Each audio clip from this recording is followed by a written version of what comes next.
बाबा का ढाबा।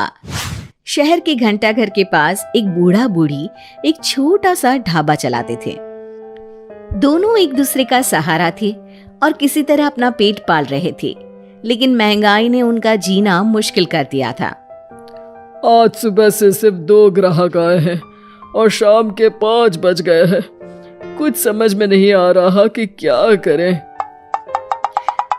वो सब कह रहे हैं कि बाजार में मंदी आ गई है, इसीलिए सबकी गिराई नहीं चल रही।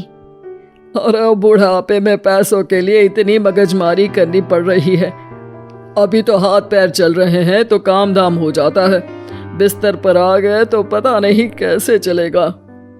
बेटा बेटी सब छोड़ के चले गए हमको, बस गरीबी ने नहीं छोड़ा। भगवान के घर देर है अंधेर नहीं, सुनते सुनते हमारी आंखों में अंधेरा छा गया। कल भी बचा हुआ खाना कुत्तों को देना पड़ा था, आज भी यही करना पड़ेगा। रोज की तरह आज भी ग्राहकी नहीं हुई थी। रात को बाबा और अम्मा सड़क किनारे बने अपने ढाबे में ही सो जाते हैं। अगले दिन सुबह सुबह ही एक ग्राहक आ जाता है। बाबा जरा एक चाय और एक कचौरी तो देना। जी भैया, अभी गर्मा गर्म कचौरी तल के दे रहा हूँ। एक ही चाहिए बेटा? आपके साथ आई मैडम जी नहीं खाएंगी क्या? नहीं नहीं, मैं ये सब रोड की चीजें नहीं खाती हूँ, आप इन्हें ही खिला दो। और जल्दी करो ना, रितेश मूवी जाने के लिए लेट हो रहा है। अरे बाबा, लाल चटनी ज्यादा डालना। हाँ। लेकिन उसके बाद फिर पूरे दिन कोई ग्राहक नहीं आता और फिर से सारा खाना वेस्ट हो जाता है। ये सिलसिला कई दिनों तक चलता है और तभी एक दिन एक लड़का वहां अपना मोबाइल लहराते हुए पूछता है, हेलो दोस्तों, कैसे हैं आप सब? ठीक ही होंगे, मैं भी ठीक हूँ। और आज हम हैं किशनगंज के बाबा के ढाबे पर। चलिए देखते हैं कि बाबा क्या क्या बनाते हैं। बाबा, तो आज क्या खास बनाया है आपने? अरे भैया जी, आज ये समोसे बनाए हैं, कितने बांध दूं आपको? हाँ भैया जी, लाल चटनी के साथ बहुत अच्छे लगेंगे, ले लीजिए ना।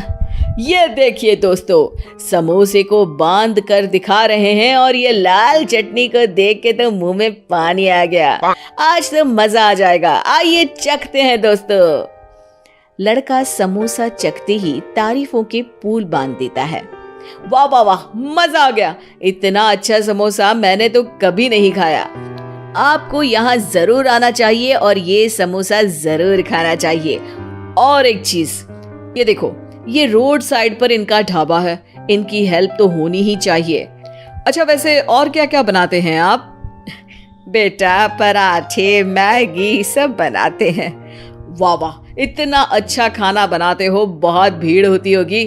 अरे नहीं बेटा, कोई नहीं आता हमारे ढाबे पे, पैसे पैसे को तरस गए हैं। अरे आप रो क्यों रही हैं? रोइए मत, क्या हो गया है? अरे बेटा, कुछ बिकता ही नहीं है, आधे भाव में चीजें बेच रहे हैं, प्यार से बना रहे हैं, फिर भी। तो आप दोनों ही हैं? कोई बच्चे बच्चे नहीं है क्या आपके? अरे बेटा, जो है वो हमें छोड़ के कहीं चला गया है, उसके कारण ही हमें ऐसे दिन देखने पड़ रहे हैं। जो थोड़ा बहुत पैसा हमने इस ढाबे से बनाया था, वो सब लेकर भाग गया था। ओह, देखिए आप चिंता मत करिए, मैं आपका वीडियो सोशल मीडिया पर डालने वाला हूँ और फिर देखना कितनी जल्दी लोग आपकी मदद के लिए आगे आएंगे। वो लड़का अपने कैमरा से बाबा के ढाबे का वीडियो बनाता है और सोशल मीडिया पे शेयर कर देता है। वीडियो बहुत तेजी से वायरल हो जाता है और कुछ ही घंटों में वीडियो में दिए अकाउंट में करीब 1 लाख रुपए जमा हो जाते हैं। लड़का अगले दिन फिर ढाबे पे जाता है। बाबा, आप रोइए मत, पब्लिक ने आपका सारा दुख दूर कर दिया है, आपके खाते में 1 लाख रुपए आ गए हैं। अब टेंशन लेने की कोई बात नहीं है, टेंशन भूल जाइए और मजे कीजिए। अरे बेटा, तुम्हारा हम कैसे धन्यवाद करें, तुम्हारे कारण इस दुकान पर आज इतनी भीड़ लगी है, वरना हम दोनों ने तो उम्मीद ही छोड़ दी थी। हरा जुग जुग जियो बेटा, तुमने आज एक गरीब का भला किया है। भगवान तुम्हें बहुत तरक्की देंगे। बाबा की कहानी सोशल मीडिया के बाद टीवी पर भी फेमस हो जाती है और टीवी पर बाबा का बेटा उनकी कहानी देख लेता है और उसकी नजर बाबा के खाते में आए रुपयों पर पड़ती है। 1 लाख रुपया, वो भी एक दिन में? अरे ऐसा ही चलता रहा तो ये दोनों तो करोड़पति हो जाएंगे और मैं ऐसा ही रह जाऊंगा। लगता है यही समय है इनके पास वापस जाने का। 2-3 इमोशनल डायलॉग चिपका दूंगा, दोनों मान जाएंगे। और ये देखकर बाबा का बेटा उनके पास वापस चला जाता है। अब बाबा मैं आ गया बाबा, अब मैं आ गया हूँ, आप चिंता मत कीजिए, मैं आपकी पूरी मदद करूंगा। अब तो मेरी आंखें खुल गई है बाबा। अरे बेटा, कितना याद करते थे तुझे मेरे लाल। अपने बूढ़े माँ बाप को छोड़ के अब कहीं मत जाना। अरे नहीं नहीं माँ, तब तो मेरी मजबूरी थी, लेकिन अब नहीं, मुझे माफ कर दीजिए माँ बाबूजी।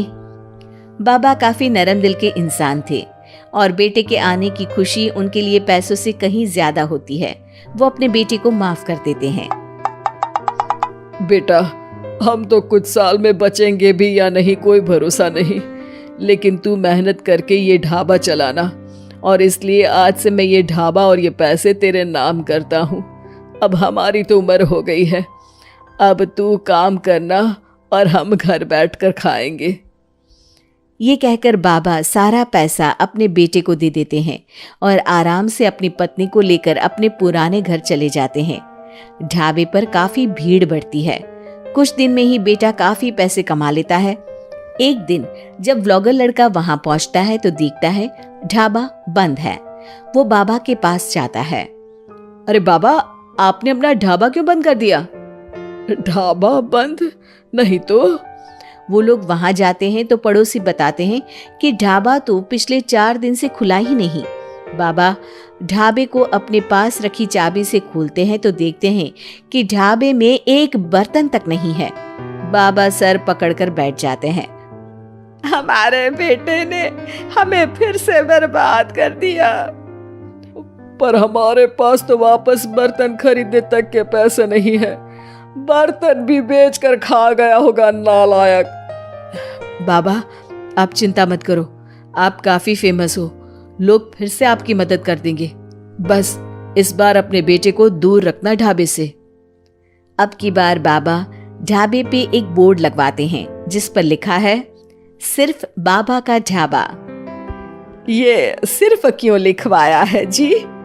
ताकि अपने बेटे को पता चले कि ये सिर्फ उसके बाबा का है, उसके लिए अब यहाँ कोई जगह नहीं।